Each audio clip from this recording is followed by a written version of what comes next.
Right. అంటే ఇంకొక సందేహం ప్రతి ఒక్కరిలో కూడా చాలా లోతుగా ఉంది. అంటే చాలామంది ఏంటంటే మనకి ముక్కోటి దేవతలు ఉంటారు. ఆహ్, అందరినీ మనం ఒకలాగా పూజించాలా? ఎందుకంటే ఇప్పుడు కొన్ని మతాలు వేరే ఇతర మతాలు చూస్తే ఒకటే దేవుడు ఉంటారు. వారు వాళ్ళనే పూజ చేస్తారు. వెంటనే వారికి మంచి ఫలితాలు ఉంటాయంటారు. కానీ మన హిందూ మతంకి వచ్చినప్పటికి చాలామంది దేవతలు, చాలామంది దేవుళ్ళు ఉంటారు. అందరి దేవుళ్ళని మనం పూజిస్తూ ఉంటాం. కష్టకాలంలో ఎవరు ఆదుకోరు. అదే ఒకే దేవుడిని మనం పూజిస్తే ఆ దేవుడే మనల్ని బాధ్యతగా ఆదుకుంటాడు అనేది కొంత ప్రచారం ప్రజల్లో ఉంది. అది నిజమా కాదా? అది పక్కా అబద్ధం. ఉదాహరణకి మన ఇద్దరు చేయకొస్తే బ్లడ్ ఎర్రగొస్తుంది. అవును. గ్రూపులు వేరు కావచ్చు, తర్వాత సర్వ సంగతి. రక్తం అయితే మన ఇద్దరిది ఒకే దగ్గర పెట్టి కెమెరామెన్ని తీసుకొచ్చి ఇది బలరాం రక్తమా, ఇది గురువుగారి రక్తమా అంటే చెప్పలేడు. ఆయన చూస్తే పక్కన పెట్టేది చూస్తే చెప్పగలుగుతాడు, కానీ జనరల్గా అయితే చెప్పలేడు కదా. అట్లానే భగవంతుడు అనేవాడు ఒకటే. ఏకం సత్ విప్రా బహుదా భవంతి. ఒకే దేవుడు అనేక రూపాల్లో కొలువై ఉన్నాడు. దానికి నిదర్శనం ఏంటంటే విష్ణుమూర్తి తీసుకుందాం. మనం విష్ణుమూర్తినే కనుక తీసుకున్నట్లయితే దశావతారాలు ఎత్తాడు. ఒకే విష్ణుమూర్తి కదా, అనేక రకాల అవతారాలు ఎత్తుకుంటూ అనేక రకాల పేర్లతో మన భూమి మీద వాళ్ళ పూజిస్తూ ఉన్నాం. విష్ణుమూర్తి ఒకడే మరి, కానీ పేర్లతో వేరువేరుగా వచ్చాడు. నరసింహస్వామి వచ్చాడు, రాముడు వచ్చాడు, కృష్ణుడు వచ్చాడు, వెంకటేశ్వర స్వామి వచ్చాడు. ఇలా రకరకాల పేర్లతో యుగానికి ఒకళ్ళ చొప్పున వచ్చారు, కానీ అవతారం ఆయనే. అలానే భగవంతుడు ఒకడే అనేక రకాల పేర్లతో మన యొక్క రాక్షసుల యొక్క కోరిక మేరకు వాళ్ళని సంహరించి భక్తుల్ని రక్షిస్తూ మానవులకి సేవ చేయటం కోసంగా భగవంతుడు దిగి వచ్చిన అవతారాలు ఇవన్నీ కదా.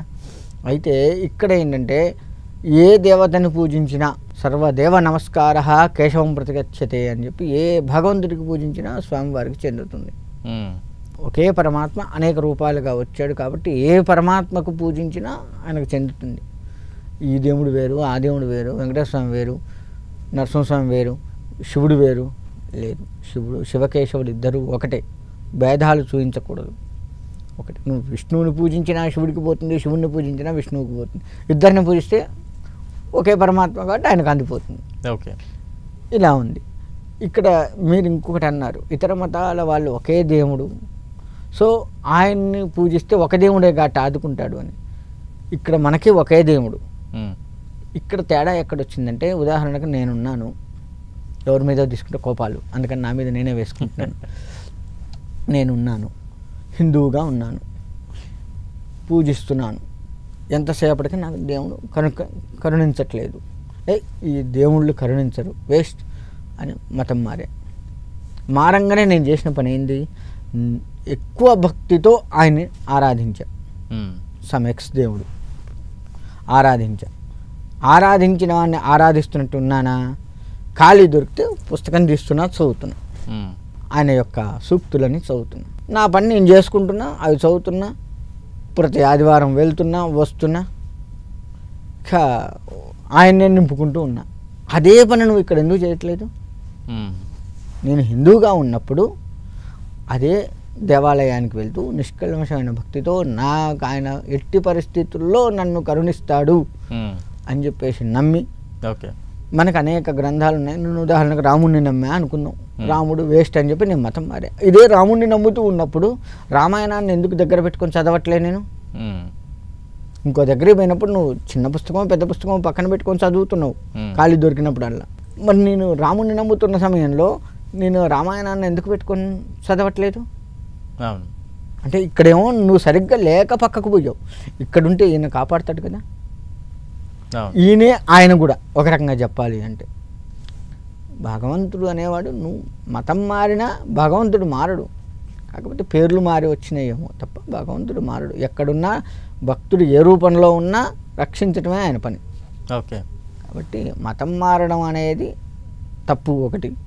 రెండు, నువ్వు ఇక్కడి నుంచి అక్కడికి మారిన భక్తి ఏదైతే ఉందో, ఎంత భక్తితో మారావు, ఆ గ్రంథాన్ని దగ్గర పెట్టుకున్నావు, ప్రతి ఆదివారం వెళ్తూ వస్తూ ఉన్నావు, ప్రతి వార్తల్లోకి సువార్త మహాసభలోని స్వస్థత రకరకాలు ఉన్నాయి, అవన్నీ వెళ్ళి ఎంత భక్తిగా వాళ్ళు చెప్పేది వింటున్నావు.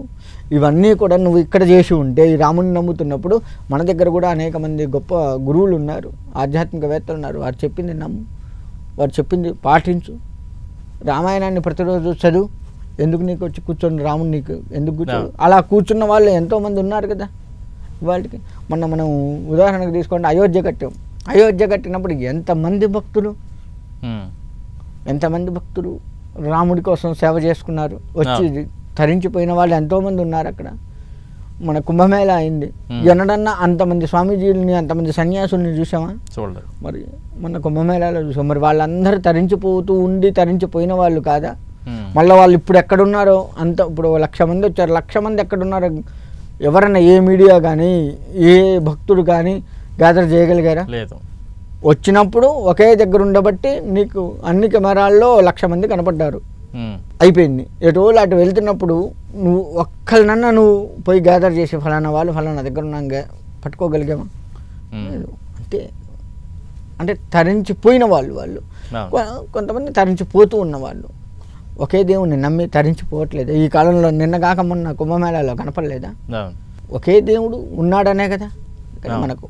ఒకే దేవుడు, ఒకే పరమాత్మ అన్ని రకాలుగా కనపడుతూ ఉన్నాడు. నువ్వు ఎవరిని పూజించినా ఆయనకి వెళ్ళిపోతుంది.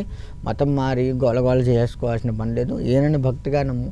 అక్కడ ఎంతైతే భక్తిగా నమ్ముదామని పోతున్నావో అదే భక్తి ఇక్కడ చూయిస్తే చాలు, ఖచ్చితంగా కరుణిస్తాడు.